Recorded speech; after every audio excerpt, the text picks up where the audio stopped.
que acende a sua vontade de começar algo? Tem uma faísca em você que te chama para empreender, investir, dar novos rumos para sua vida. E para todos os seus começos, você pode contar com Santander Select. Um banco mais pessoal, mais próximo, mais humano. Um time de especialistas com olhar atento para cada momento da sua vida. Porque você sabe, só quem já deu muitos passos está pronto para continuar começando. Santander Select. Começa em você, começa agora. Precisa aferir a pressão, medir a glicemia ou tomar uma vacina? Na Drogasil tem exames, testes e calendário vacinal completo. E o que é melhor, tem sempre uma Drogasil aí perto de você. É fácil, prático e rápido. Dá para ir entre uma música e outra. Procure nossos farmacêuticos. Quanto mais você conhece o que a gente faz na Drogasil, mais você se cuida.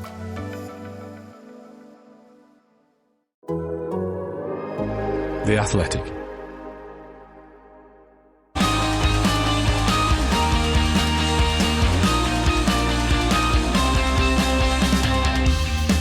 The race is on, and we had a new car launch double today with both Mercedes and McLaren revealing their 2024 challengers and shaking them down at Silverstone. But has Mercedes done enough to make its ground effect reg struggles a thing of the past? And can the McLaren MCL 38 take the team from podium regular to winner? I'm Edd Straw, and joining me to answer those questions are Mark Hughes and Gary Anderson. Well, Mark, as ever, lots to go through today, so we'll dive straight into it. The Mercedes W15, arguably the most eagerly awaited car. So how convincing a step do you think it's made from what you've seen? Oh, hard to know what it's going to be, how the step in performance is going to be like. But we're always optimistic, for the sake of a closer championship. But in terms of the step in appearance, it is quite significant. It's a very different looking profile to the old car. It's it's got the cockpit further back. It just looks a much sleeker. It's got a more pleasing balance to it visually, and it gives all sorts of suggestions that the team has really sort of gone up on it. Although it's done a new path, it looks like it's gone quite a long way down this other path. But yeah, its appearance gives you hope, I guess. Let's put it that way. And I guess it's a contrast to last year, isn't it, when everyone thought, it's basically the same car concept, not much has changed, and that proved to be not quite aggressive enough, as the team has admitted. But obviously, Gary, they've talked a lot about big changes, fundamental changes, trying to stabilise the rear axle a bit, spiteful rear axle, as James Allison says it's been. So what we can say is it does look like they've taken positive action to get these things changed, and that in as much as we assume that it makes sense and it works, that is a positive, isn't it? Yeah, I think you could put it that nobody, even including racing drivers, like getting bitten in the bum, and that's what a spiteful rear axle might do to you. But yes, I mean, as Mark says, visually it's very different, but visually it's very different good. It does look a much more package than what I've seen over the last couple of years with them. I mean, the first year the car looked excellent because of the zero side pods, as we called it, so on and so forth. It was just very little cross-section, very small cross-sectional area. Unfortunately, the sort of flow structure around that very small cross-sectional area didn't help the floor to work consistently. So it was, it created its own problems. And now, obviously, as time has gone by, they have developed the car into something that looks more visually similar to the Red Bull, even though it's still quite different. But now they've had the opportunity to do a new gearbox, rear suspension, get the anti-lift on the rear end, blah, blah, blah. It's now, they've got the package there now that suspension-wise they can control the aero platform, and now they just got to come up with the aero platform that will allow the drivers to make best use and consistent use of the car. Yeah, and certainly we're not expecting miracles from it. What they need is a car that doesn't have fundamental limitations, doesn't confuse them, and they can develop through, because this, of course, is the basis for the 25 car as well. And I guess, Mark, there's a lot at stake here, isn't there, for Mercedes, because there's further question marks by the fact Lewis Hamilton has decided he's moving away to Ferrari. So this year really is one where Mercedes have to get it reasonably right. Again, not necessarily winning the championship or anything, but they need to show they've really understood the fine detail of these cars and not just gone in the direction everyone else has gone and not really understood it. It's an important season for them, yeah, because you talk about the great teams and the great empires coming to an end, and they just sort of tend to historically just start to lose a bit of energy, and people disperse and go elsewhere and tempted by the big money that their successors commanded, and looking for new challenges, and which it's natural and understandable, and that includes Lewis Hamilton, of course. So to sort of put a line under the last couple of years and get a good solid foundation in place to start rebuilding again, I think is very important, and this season is a very big test of that.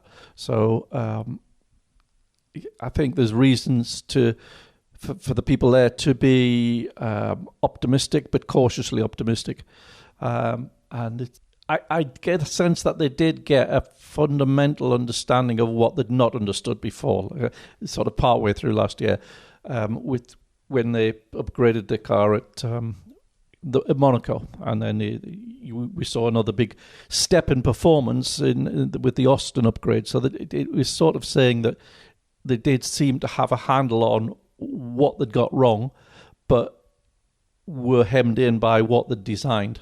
So hopefully this is the embodiment of that new understanding, and hopefully they have got it basically fundamentally right. And we'll be looking at the car in good detail in a moment, Gary, but just generally, obviously one of the big subplots is the fact Lewis Hamilton's off.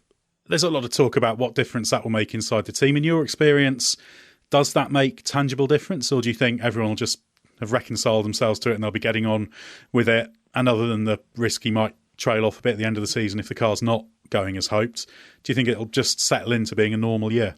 Well, my experience with teams is a bit different because we were always changing them to see who got more money for the next season. But that's not the case with Mercedes and Lewis, obviously. I think 6 in a season was the record, wasn't it, for Jordan? Yeah. Pretty good, but none of them had any money, really. No, it's one of these things. I mean, to be honest, Mercedes will be out to prove to Lewis that he's done the wrong thing. So that's obviously something that will motivate them a bit because, at the end of the day, they have to work together. I would see it dwindling off a bit by mid-season as far as, well, maybe you might call information or talking about the future, talking about where the 26 car is heading for because, they'll be starting to think quite strongly about that.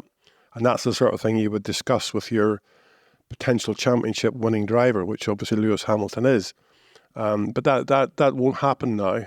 So does that hurt Mercedes a little bit because they're not having that bouncing block to put things forward to for the new car?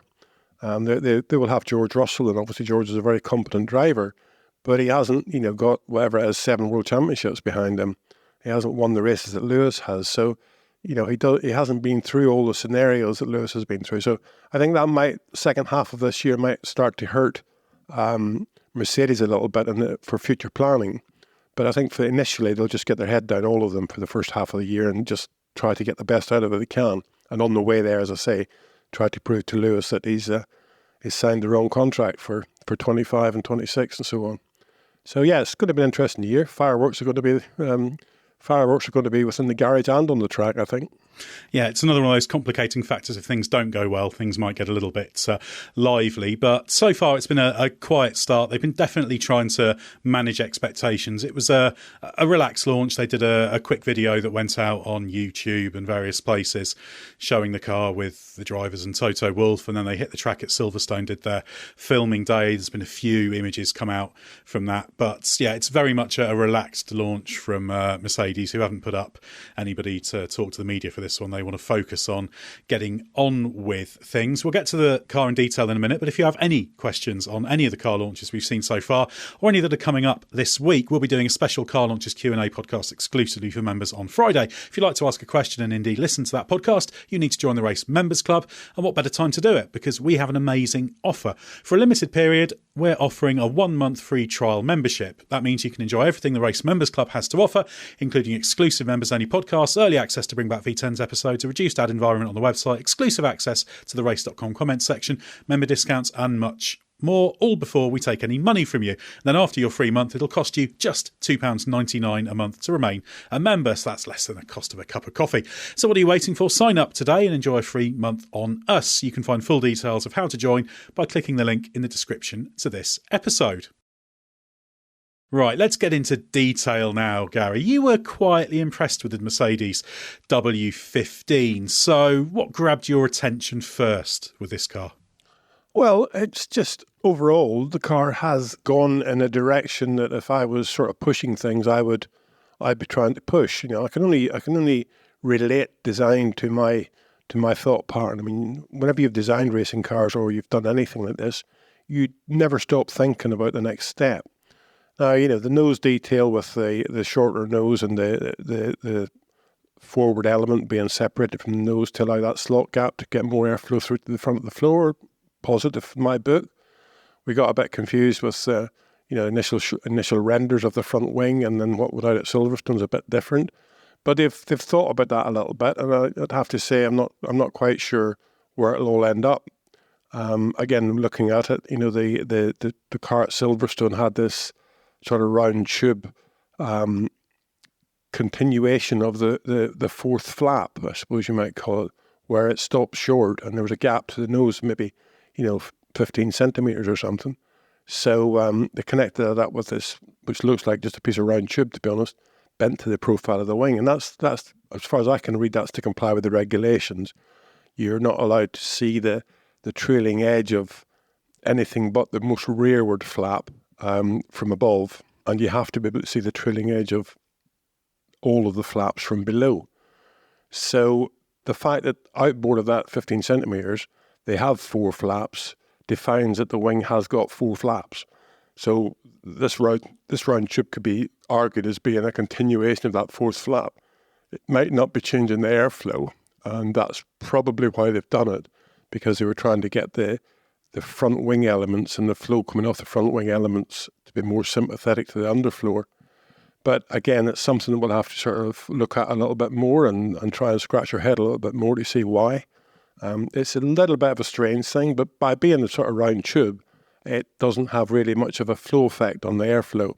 You know, round tube, it doesn't matter which way the air is coming at it. It'll still sort of find its own way around it and come off the back of it somehow. It's not as nice as an aerodynamic profile, but an aerodynamic profile has to be set at the right angle to suit a certain flow regime, and obviously that angle's changing as the front wing works and loads up more and more. So, yeah, it might be a solution to a small problem, but it's not something that I would get excited about. That it's a groundbreaker by any means. Well, it's an interesting one because obviously some people have been getting excited about it because it's so visually obvious. What did you make of it, Mark? Any concerns about legality, flexing, and do you think it's just some clever way to get better airflow to the front of the car? Do you think Mercedes deserves some credit for some innovation, or is it just a bit of a red herring? Well, I think in terms of legality, Gary's just explained it all. When we see it in action, yeah, there'll obviously be they'll have to satisfy everyone that it's not flexing excessively, but that's I'm sure they won't have just done it on a wing and a prayer and a hope. I'm sure it's been fully researched, and the whole thing about these cars is getting an adequate flow to that really, really powerful underflow, but also getting the flow to go around the floor and then meet up again at the back, which further boosts the power of the underflow. So it's all starting there. It's all, as Gary's often said, it all starts at the front wing because that's what the air sees first. So yeah, it's it makes logical sense looking at it, what we've done, and it's a little bit different, and it just reflects the fact that they're thinking about things themselves and not just copying what's happened elsewhere already. And I think we see that also with the way they've done the radiator inlet. It's very different to the bodywork around that's quite different to what we've seen on other cars, yet totally different from what they've done in the last couple of years. And that and the fact that they've moved the cockpit a little bit further back by about 10 centimetres, we understand. And changing the suspension at the rear, the push rod, tidying up the front suspension that they did with the upgrade last year. They put a bit of more anti-dive in it, but it was, you could tell it was a modification. This one's, it looks properly designed and it looks a lot neater. So yeah, all those things together, it just makes the whole thing look a very smooth bit of work. Yeah, the interesting thing for me on that front wing is that they went to the time expense of actually creating the renders to not show it. And that's sort of an indication that they think they might just think it's one of their little secret weapons. Obviously getting more from it than they wanted to make public initially. But yeah, it's just one of those things. Now, you're saying there, Mark, about the radiator inlet, and they've gone the sort of own way on it. I do agree. But, they would really have had to eat a lot of humble pie if they were just to copy the Red Bull. So I would have thought that they would have looked, the design philosophy of the radiator intake is not vastly different from the Red Bull. And it's quite different from what they've had in the past. It's slightly changed, but I don't think taking some of the flow off the side of the monocoque into the radiator duct, the deeper flow off the side of the monocoque into the radiator duct is actually doing that much harm, because we have seen in years quite a few cars and teams that have had some sort of dive plane system on the side of the monocoque there to try and pick up that flow and move it in certain directions, and their lower radiator inlet does part of that. So yeah, it's different. And it does look like fairly obviously, in terms of the side pod approach, they've gone with a more aggressive undercut. That's sort of the Red Bull direction. Work the front corner of the floor a little bit harder. So that's pretty much in the direction you'd have expected, I'd have thought, Gary. Yeah, I mean, that's the important thing is that flow coming in around the front tyre and through the gap between the chassis and the front wheel. You want to direct that somewhere and make it work that front corner of the floor a bit harder, because if you just allow all the flow to go in underneath the floor, the volume is too big for the size of the diffuser, so you just can't accelerate that flow. So you have to get rid of some of it, and you have to get rid of some of it efficiently. And the best way to do that efficiently is to bring it out in behind the front wheel. And then you're sort of like a third of the width of the front, the leading edge of the floor is actually feeding the diffuser. And because of that, it means the diffuser is big enough to actually increase the speed of that flow underneath the car and increase the downforce. And that's the important thing. It's the balance of sort of payments about how much goes in and how much can come out. If you had a diffuser that was 50% bigger, you would welcome more air in the leading edge of the floor.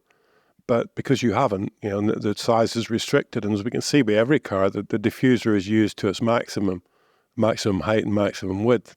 And even the beam wing is now playing an integral part in the size of that diffuser as a sort of turning vane above the diffuser. So the balance of payments, as I say, between what you turn out of the front of the corner of the car with the splitters that's in the leading edge of it, relative to what the diffuser works in the middle of the underfloor, is quite a challenge. And you'll see the splitters moving around, getting bigger, get smaller, all of that stuff. That's just trying to move a little bit differently, a slightly different direction. So yeah, you're never quite finished. I think every time you would go in the wind tunnel, you would find a different solution to a different curvature of splitter, or that little ramp that we see at the outside of the front corner, the curvature of that, or the position of the splitters. You can't go on forever, but you would love to go on forever, because you will always find a little bit more out of it. And how about, Mark, the monocoque change? The cockpit is a little bit further rearward. Obviously, Lewis Hamilton has been calling for that for a while, because he felt that he was sitting too far forward, and that meant the rear end feel wasn't so good. But it's not necessarily for that reason, even though that's the high profile.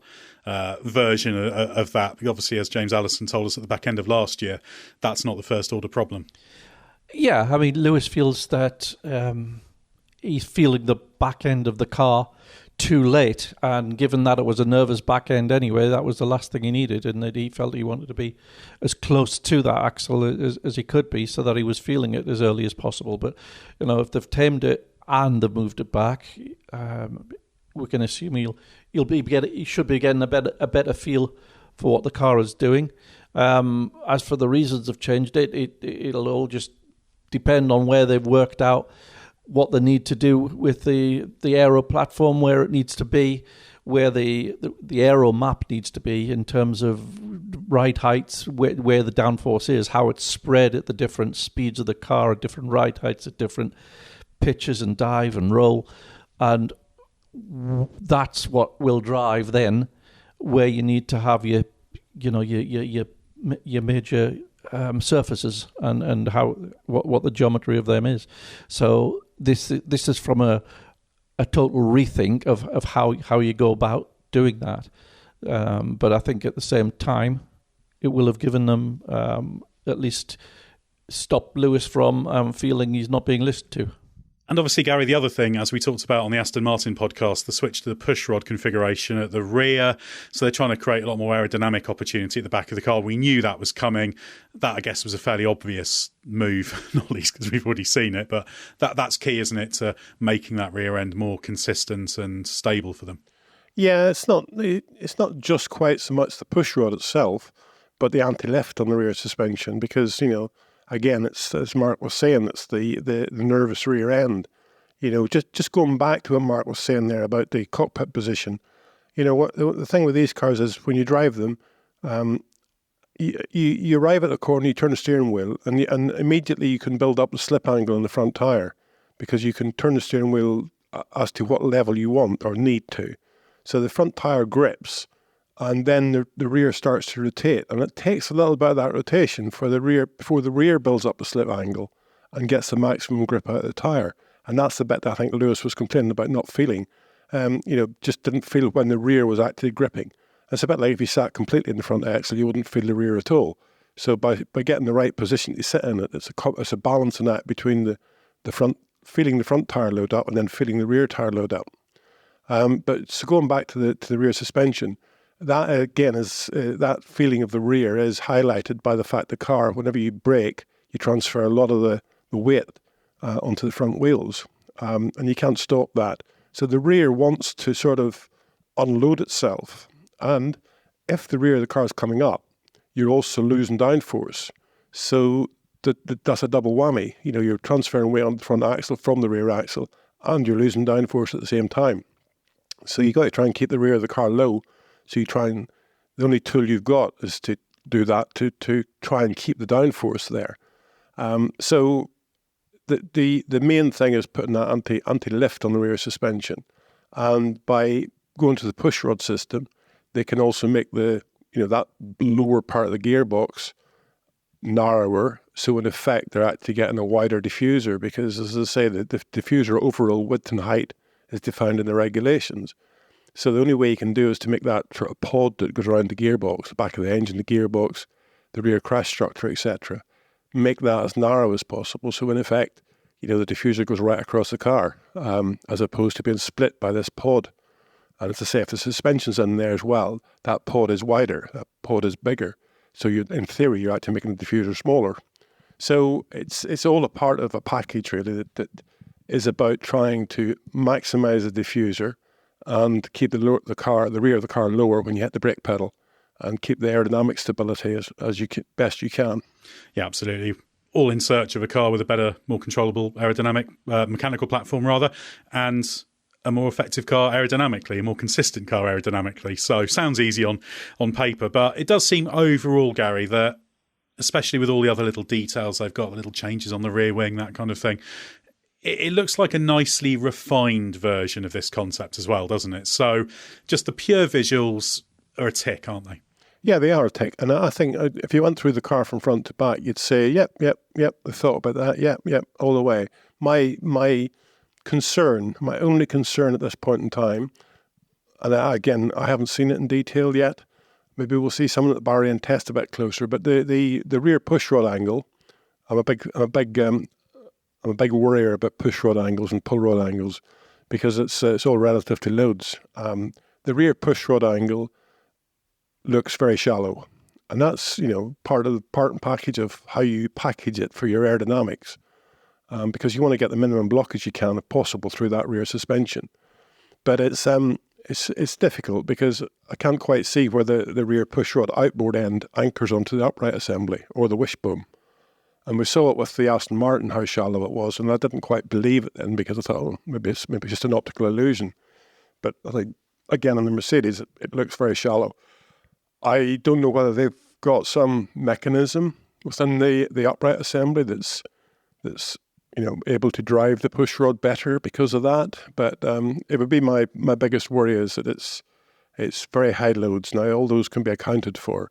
But still, when you're putting loads like that extra loads like that into pushrod or the bottom wishbone, you need to be very careful because everything just gets worked that bit harder. But I think going through the car aerodynamically, visually, the whole sort of package to me from front to back makes much more logic than it did for the last 2 seasons. And I think that will be beneficial. But again, it's the underfloor that really will create the downforce and the stability of downforce. The mechanical side of the car can only control that, but the underfloor is the big thing, and we obviously get no chance to see that unless you have Sergio Perez driving for you or whatever, and you get it lifted up on a crane. But maybe we will see it somewhere along the line of testing or whatever, we don't know. But it'd be interesting to see because I know the Red Bull underfloor is a very complicated piece of kit. You see, you're giving me the idea there that when we get to Bahrain, Gary, I'll try and hire you a crane and you can see if you can cause some mischief. I certainly know if we gave you that opportunity, you'd make the most of it. But yeah, it's going to be an interesting car to look at. A drive over manhole, maybe dug on the end of the pit lane would be quite good. And we can all go down there and have a look at what we want to look at. And the cars have to drive over it to go out to the track. All the best perspectives. That's what we'll be aiming to bring everyone following the race when we get out there. But yeah, the Mercedes is going to be one of the most interesting cars to take a look at in testing. Let's move on to McLaren now. Mark, potentially the best place to challenge Red Bull this year after the progress that was made in 2023. Any surprises from the MCL 38, given we were expecting an evolutionary car? Well, it is clearly an evolutionary car, but I quite like that because of the progress they were making with it. And it was, sort of very linear once they got that big Austria upgrade on it. And this is a bit more of the same, but you can see where they've really changed the hard points that were limiting them before. They've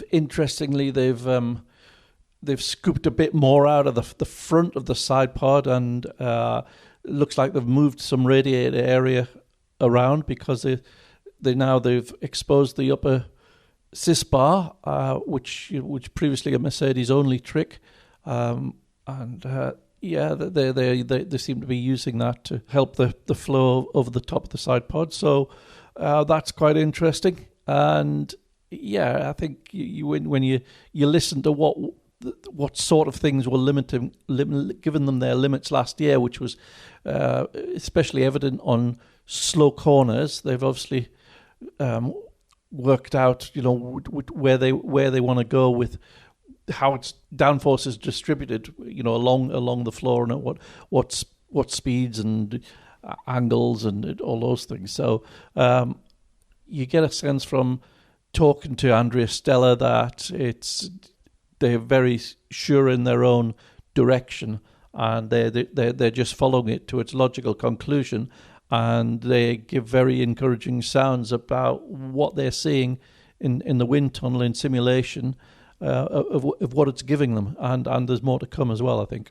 Yeah, well, Andrea Stella was talking about the fact they'll have some upgrades coming early in the season. That's the case for everyone, pretty much. He did say in their launch press release that not all areas have they completely done as they wanted to, and that'll be coming in. He was asked not long ago about what areas, and he said, well, nothing specific, relatively general, but impacts aero-mechanical and the interaction with tyres. So that was a good specific answer there. But that's the whole car, then that's just everything, isn't exactly. it? That's just generally we'll look at the whole car and make it a bit better. But what it does say is that they do have a development path And obviously the car that you see that's been made is a little bit behind where it is in the wind tunnel with the design work. So they've still got a direction, and they've talked about the fact that it's still producing fruitful gains in the wind tunnel. They spoke about that in January. We talked about that on the podcast before. But Gary, looking at the car in a bit more detail, what struck you about it? I think they've put a major amount of their winter effort into the mechanical control of the platform, as opposed to really get super excited about the aerodynamics, because we know the nose is a bolt-on component, front wing's a bolt-on component, the underfloor's a bolt-on component, as is the rear wing. So those are the parameters that you can leave yourself quite late in the day to sort of finalise. They're big parameters, but you can spend more time aerodynamically researching it. But when we go to build a new chassis, it's things like the suspension layout, the wishbone pickup points, the gearbox wishbone pickup points, what the suspension is going to be like. As far as a package is concerned, you've got to commit to all that a long, long time ago. And again, with the upper sys bar side impact structure, I'm not a big lover in leaving it, having it external, because it's just an extra thing, an extra surface, and you're sort of getting a little bit committed to it. But at the end of the day, if you can use it for something, then fine. It's one of those sort of situations. It's the one thing, I suppose, on the McLaren that I would look at and say I don't quite know why they would have changed the radiator duct inlet shape to the shape they have. Now, in saying that, it looks as though it's further rearward, because the sys bar is sticking out the front of it as such. So they've moved the inlet rearward, but that still doesn't, in my book, control this spillage. I'm a big believer in what you do with this spillage, because it happens. It happens whether you like it or whether you don't. And the more important thing is to give it somewhere to go. And, it's one of those sort of situations where the Red Bull's radiator inlet solution to me was good, because it removed that top section of the side pod, which normally, when the air's being accelerated over the top of that surface, you get lift on it, which is negative to the grip level of the car. And it made a hole in it so that basically, as long as you could turn the airflow over the top of the lower leading edge of that inlet, you got good radiator flow. But the minute you got the blockage, it just got spilled over the top surface. So it was a neat and tidy solution to a problem that every team has. So that would be my only negative on the car. But I think the most important thing is, as I say, that they've gone all out for the platform control. And once you get that, then it'll bring you a slightly different. Once you get that and start running it on the track, it'll bring you a slightly different direction in your aerodynamic development, because obviously, if the car is being controlled more, you can extract more from it for a wider window. So I think they've done the right thing in what they've done, but I'm not seeing it as a step forward with the car that we've seen so far. I don't think the car we've seen so far will be exactly the same by the time we hit Bahrain, but we'll wait and see what we see there. But I'm sure there'll be other things on it, including the floor detail, by the time we get to Bahrain. Yeah, they've certainly been deliberately hiding a few details as well in what we've seen so far. Both this car and the Mercedes have run at Silverstone today, but yeah, we've not seen all, certainly. So again, we'll wait till we get to Bahrain next week for that. But Mark, there is an interesting question, maybe two questions really, with this team, in that they did have a few fundamental weaknesses that have actually been quite persistent and in some ways stretch back to before this rule cycle, in terms of the slow corner performance being a little bit of a problem, and the traction as well as part of that out of slow corners, and also the slightly peculiar, as I think Daniel Ricciardo put it, handling, which is down to the fact the car is quite knife edge. That's a phrase that Lando Norris has used. So I guess that's the big question, is have they done enough to really understand and fix that? Andrea Stella told us at the back end of last year they did have good ideas in that direction, but that for me is the big unknown. Yeah, it is. It's been there, as you say, all the way through, like a thread. Even when the car's been very quick overall, its weak points have still been slow corner, and that overlap of braking and cornering into slow corners, on medium and slow speed corners. So the other weakness it had was that it wasn't gaining as much as other cars from DRS. So it was quite competitive in the non-DRS part in terms of straight line speed, but it didn't gain as much as the top cars when you use DRS. And they have introduced a a new family of wings, and they've obviously put that high on the priority list of things to do. So, yeah, obviously we can't tell at this stage, but I think the fact that that's something that they've been chasing and that's something that they've targeted should at least give us hope that the progress and the deficit to the front will continue to fall. And it's a couple of times late last year where it didn't need to close up very much, and it would suddenly have been in there fighting for the win. So yeah, I'm, as with Mercedes, sort of cautiously optimistic that we might be seeing something from them this year. Gary, what do you make of it when a team has a few little difficulties like that, particularly the persistent ones? The DRS one seems a bit more this rule cycle specific because they were pretty good under previous rules on that. But when you have those problems that hang around that definitely seem to be team specific rather than car concept specific, how difficult is it to get on top of those, and how worried would you be about them? Well, you only learn something if you can recognise your problem. And, you say about this DRS situation with this set of rules, the old set of rules, basically the upper wing and the diffuser didn't really connect together. They were separate entities, because the diffuser was such a feeble piece of kit. And so, you need to buy into the fact that you need to make that whole back end of the car work together to get the drag loss that you would get if you could stall the whole back of the car or make it work less, basically. So that's not, to me, that's not a major problem. It's just a different way of thinking. The low speed, high speed downforce thing is a slightly different problem because, whenever you get to low speed, sort of the mechanical influence of the car becomes quite an important thing. But still, if you take a racing car and you adjust the front wing, for example, put a bit of front wing on the car, a couple of degrees or whatever it be, the driver will always make big comments about the low speed front grip being better. But obviously at high speed, the car will be oversteery. So it's not always necessarily a benefit. So you got to really identify as a team how you can generate high ride height downforce, because when the car's going slow, it's further away from the ground. And when the car goes faster, because of the loads building up, it pushes the car to the ground. And that's the thing you got to identify is your low speed to high speed downforce range, and what generates low speed downforce but doesn't make the car critical at high speed. So, that's a different task. The DRS thing, I think, is quite simple. It's just about buying into the fact it's the whole back end of the car.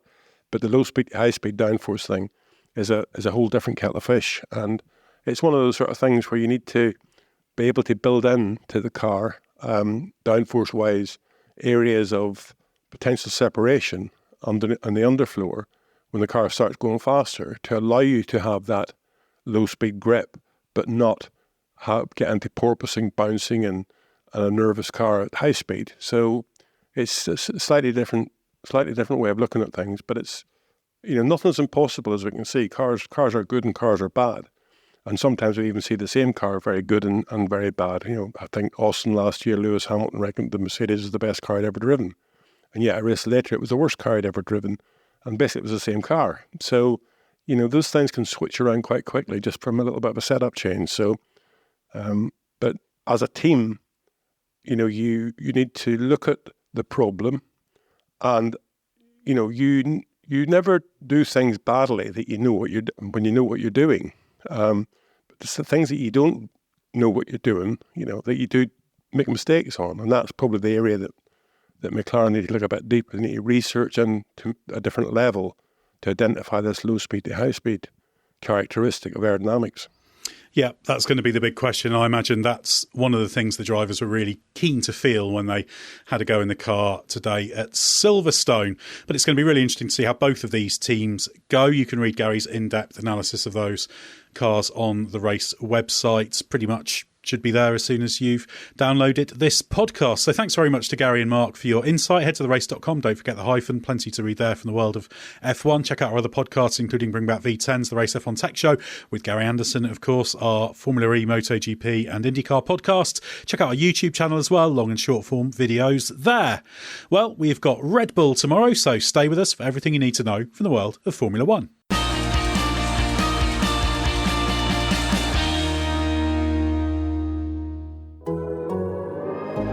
The Athletic.